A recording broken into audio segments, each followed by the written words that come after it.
Hi viewers, welcome to our channel. Nara Brahmani గారు ప్రత్యక్ష రాజకీయాల్లోకి ఎంట్రీ కాబోతున్నారు అని చెప్పేసి ఒక వార్త అయితే సోషల్ మీడియాలో వైరల్ అవబోతుంది. అయితే ఈ వార్త కొత్తదేం కాదు. గతంలో కూడా ఎలక్షన్స్ కంటే ముందు ఖచ్చితంగా నారా బ్రాహ్మణి గారు పాలిటిక్స్ లోకి వస్తారు, బాధ్యతలు తీసుకోబోతున్నారని వార్తలు వచ్చాయి. కాకపోతే అప్పుడు కొట్టిపాడేశారు. ఇప్పుడు మాత్రం ఈ వార్త ఇంకాస్త వైరల్ అయిపోతుంది. తెలంగాణ రాజకీయాల్లోకి ఆమె ఎంట్రీ ఇస్తారు, చంద్రబాబు గారు కూడా డిస్కషన్స్ చేస్తున్నారని చెప్పేసి వార్తలు అయితే వస్తున్నాయి. నిజంగా మరి రాజకీయాల్లోకి వస్తున్నారా, వస్తే ఏ విధంగా ఉంటుంది, మరి తెలంగాణలో ఆమె పార్టీని బలోపేతం చేస్తారా లేదా? సో ఇప్పుడు ఇదే అంశం మీద డిస్కస్ చేయడానికి ప్రజెంట్ మనతో పాటు జగదేవ్ గారు సీనియర్ జర్నలిస్ట్ ఉన్నారు. వారితో ఒకసారి మాట్లాడదాం. సార్ నమస్కారం. సార్ నమస్తే. సార్, నారా బ్రాహ్మణి గారికి తెలంగాణ టీడీపీ రాష్ట్ర బాధ్యతలను అప్పగించబోతున్నారని వార్తలు రావడం మనం చూస్తున్నాం. సార్, ఈ వార్తల్లో మన నిజమెంత ఉంది? నిజంగా తెలంగాణ పార్టీ, తెలుగుదేశం పార్టీ ఒకవేళ బాధ్యతలు తీసుకుంటే ఏ విధంగా ఉంటుంది తెలంగాణలో తెలుగుదేశం పార్టీ? మీ ఒపీనియన్స్. చంద్రబాబు నాయుడు గారు మొన్న కూటమి ప్రభుత్వం ద్వారా సీఎం అయిన తర్వాత అధికారికంగా మొన్న రేవంత్ రెడ్డి గారు ఆయన చర్చలు జరిపారు కదా, రాష్ట్ర ప్రయోజనాల కోసం, లేదా పెండింగ్ ఏవైతే శాఖలు ఉన్నాయో లేదంటే ఉమ్మడి ఆస్తులు సర్దుకోవడం వాటి కోసం వచ్చినప్పుడు ఆయనకి ఇక్కడ వాళ్ళు కూడా బ్రహ్మరథం పట్టారు. బట్ బేసిక్గా టీడీపీకి గ్రౌండ్ లెవెల్లో బలమైన క్యాడర్ ఉందంటే తెలంగాణలో నాకు తెలిసి టీడీపీకే. మిగతా పార్టీలకి టీడీపీ నుంచి కైవసం చేసుకున్నవే తప్ప వాడు సొంతంగా క్రియేట్ చేసుకున్నవైతే కాదు. ఎందుకంటే నేను విన్నది, నేను చదివింది, నేను చూసిన దాని ప్రకారం, లేదా మా సీనియర్ మోస్ట్ జర్నలిస్టులు చెప్పిన దాని ప్రకారం చూస్తే ఎన్టీఆర్ గారు ఒక ప్రభంజనం లాగా గెలిచి ప్రభుత్వాన్ని పెట్టిన తర్వాత చాలా మార్పులు చేర్పులు చేశారు. కొన్ని ట్రెమెండస్ చేంజెస్ కనిపించాయి ఆయన పరిపాలనలో కానీ ఆయన పథకాల్లో కానీ.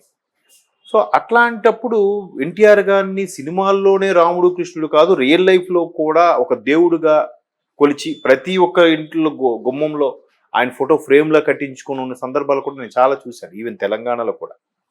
సో అంతగా ఉన్నప్పుడు టీడీపీకి బలమైన క్యాడర్, ఒక్కసారి 150 ఏళ్ళ చరిత్ర ఉన్న కాంగ్రెస్ని కొల్లగొట్టి టీడీపీ బంపర్ మెజార్టీ రావడం అనేది అది క్రెడిట్ గోస్ టు ఎన్టీఆర్ గారు, తెలుగుదేశం పార్టీ.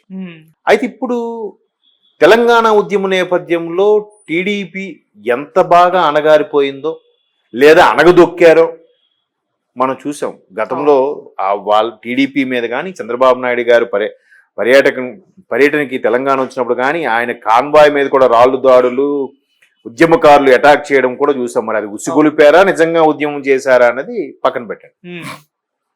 మొత్తం మీద రకరకాల కారణాలతో బెల్లముండ దగ్గర చేరుతాయనే ఉద్దేశంతోనూ మొత్తానికి టీఆర్ఎస్ మొదటిసారి ప్రభుత్వం వచ్చినప్పుడు టీఆర్ఎస్ పార్టీలోకి చాలా వలసలు వెళ్ళి అందులో టీడీపీ వాళ్ళు ఎక్కువ మంది ఉన్నారు. ఈవెన్ టీఆర్ఎస్ అధినేత కూడా టీడీపీ నుంచి వెళ్ళిన వ్యక్తేగా. కాకపోతే ఇప్పుడు రేవంత్ రెడ్డి గారిని బాబు గారు శిష్యుడు, బాబు గారు కొన్ని పని చేశారు. మరి కేసీఆర్ గారిని ఎందుకు అనలేదు అలా అని? కేసీఆర్ గారు కూడా బాబు గారు శిష్యుడేగా. మరి అలా అనుకుంటే బాబు గారు హయాంలో పనిచేశాడంటే బాబు గారు శిష్యుడు అనేయొచ్చా? అలా అంటే ఒప్పుకోరు మళ్ళీ. అయితే అక్కడ టీడీపీని మొత్తానికి అనగదొక్కారు, మొత్తానికి ఏకంగా చేశారు. సీఎం అయిన తర్వాత ఇప్పుడు కాన్వాయ్గా రావడము, ఇక్కడ రేవంత్ రెడ్డి కూడా ఒకప్పుడు వ్యక్తి కాబట్టి బాబుకి రేవంత్ రెడ్డి గారికి ఇద్దరికి, బాబు గారికి రేవంత్ రెడ్డి మంచి టర్మ్స్ అండ్ ఉండడం, పార్టీలు వేరు, అభిప్రాయ భేదాలు వేరు, కానీ ఇద్దరికి మంచి సాన్నిహిత్యం ఉంది. రేవంత్ రెడ్డి గారు కూడా టీడీపీలోకి మరలా వెళ్ళిపోయి గవర్నమెంట్ ఫామ్ చేస్తారు, లేదా బీజేపీలోకి షిఫ్ట్ అయిపోయి ఫామ్ చేస్తారు, రకరకాల కథనాలు, ఊహాగానాలు వినిపిస్తున్నాయి. పార్లమెంట్ ఎన్నికల తర్వాత కాంగ్రెస్ ప్రభుత్వం కూలిపోతుంది రాష్ట్రంలో, రేవంత్ రెడ్డి గారు తనకున్న కొంతమంది ఎమ్మెల్యేలతో బీజేపీలో కలిసి ముఖ్యమంత్రి అయిపోతారు, లేదా టీడీపీను మళ్ళీ సపోర్ట్ తీసుకునేది, రకరకాలు. మొన్న ఎలక్షన్లో గెలవడానికి టీడీపీ పోటీ చేయకపోవడమే కాంగ్రెస్ గెలిచింది, ఇదంతా బాబు గారు వ్యూహరచన అని ఎవరికి తోచింది వారు, ఎవరు అనుకున్నది వాళ్ళు విశ్లేషకులు చెప్తూనే ఉన్నారు. అయితే ఇందులో ఎంత వాస్తవం ఉందో ఎంత అబద్ధం ఉందో అనేది తెలియదు. అయితే ఇప్పుడు ఎప్పుడైతే మన చంద్రబాబు నాయుడు గారు మళ్ళీ ముఖ్యమంత్రి స్థాయిలో అడుగుపెట్టి ఇది చేశారో, ఇప్పుడు అంత ఎవరికి వాళ్ళు పరిపాలన కదా, మొత్తం నైసర్గిక స్వరూపం విడిపోయింది. తెలుగు వారైనప్పటికీ రెండు రాష్ట్రాలు కానీ ఉన్నాయి. తెలంగాణ వాళ్ళు తెలంగాణ పరిపాలించుకుంటున్నారు, ఆంధ్ర వాళ్ళు ఆంధ్ర పరిపాలించుకుంటున్నారు. మరలా ఇప్పుడు టీఆర్ఎస్ లాంటి పార్టీయే, తెలంగాణ కోసం ఉద్యమం కోసం పుట్టిన పార్టీయే పేరు మార్చుకొని పక్క రాష్ట్రాలకు విస్తరించాలని అనుకుందిగా. అటు మహారాష్ట్ర కానీ ఇటు ఆంధ్రప్రదేశ్లో కానీ గుంటూరులో కూడా సభ పెట్టింది. వాళ్ళు కొంతమంది వాళ్ళు ఫేవర్గా ఉన్న వాళ్ళని తీసుకొని భారత రాష్ట్ర సమితి అంటే భారతదేశంలో ఎక్కడైనా ఉండొచ్చు. బట్ తెలుగుదేశం అనేది తెలుగు ప్రాంతాల్లో ఎందుకు ఉండకూడదు? ఆల్రెడీ ఇక్కడ ఉండేదే కానీ అణగదొక్కారుగా, అణచివేసేశారుగా, పార్టీని లేకుండా చేయాలని ప్రయత్నం చేశారు, సఫలీకృతం అయ్యారు మ్యాక్సిమం. సో మళ్ళీ దాన్ని ఇప్పుడు ఆంధ్రాలో కాంగ్రెస్ ఎలాగైతే మన రేవంత్ రెడ్డి గారు వెళ్ళి కాంగ్రెస్ని మళ్ళీ బతికించే ప్రయత్నంగా చేస్తున్నారో, ఇక్కడ బాబు గారు కూడా టీడీపీని మరలా పుంజుకునేలా చేసే ప్రయత్నం చేస్తున్నారు అనే వార్తలు అయితే వినిపిస్తున్నాయి. సో దానికి ఎవరిని పగ్గాలు ఇవ్వాలి, ఎవరి చేతికి పగ్గాలు ఇస్తే మరలా పునర్వైభవం వస్తుంది టీడీపీకి అంటే ఖచ్చితంగా ఎన్టీఆర్ గారి యొక్క మహానటుడు ఎన్టీఆర్ గారి యొక్క వారసులు ఎవరైనా ఉంటే ఆ ఇంపాక్ట్ వేరేలా ఉంటుంది.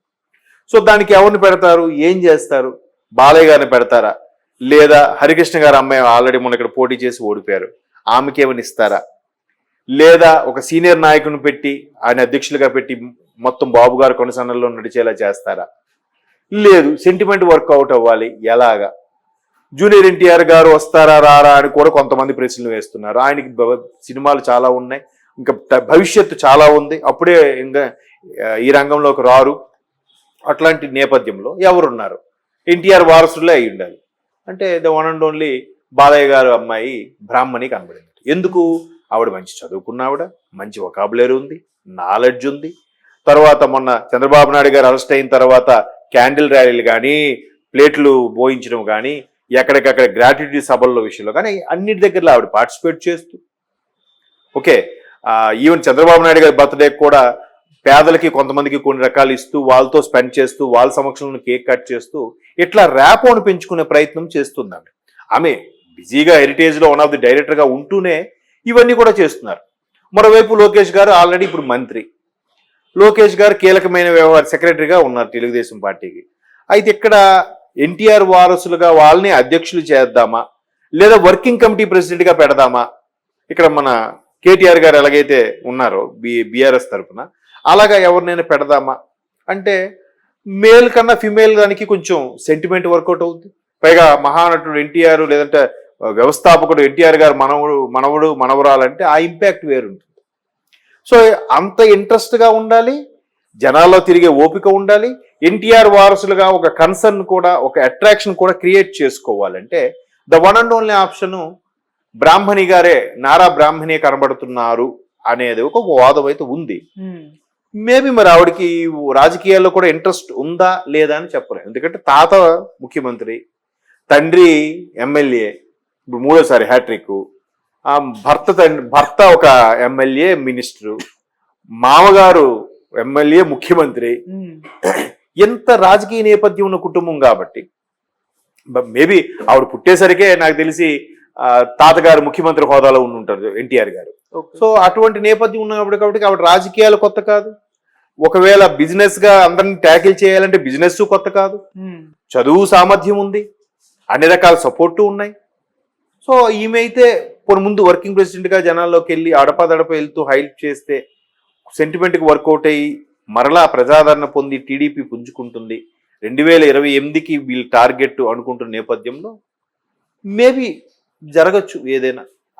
డిపెండ్స్ అపాన్ ఆవిడ ఇంట్రెస్ట్. ఆవిడ ఇంట్రెస్ట్ అంటే ఆవిడ ఒక లేకపోయినా మిగతా వీళ్ళు సపోర్ట్ ఇవ్వడానికి, లిఫ్ట్ చేయడానికి ఉన్నారు. తండ్రి ఉన్నాడు, మా ఉన్నాడు, భర్త ఉన్నాడు, అందరూ. ఇప్పుడు బ్రాహ్మణి భర్త రాజకీయం, మామగారు రాజకీయం, తండ్రి రాజకీయం, ఇంకెవరు కావాలి? మేనత్త రాజకీయంలో ఉంది.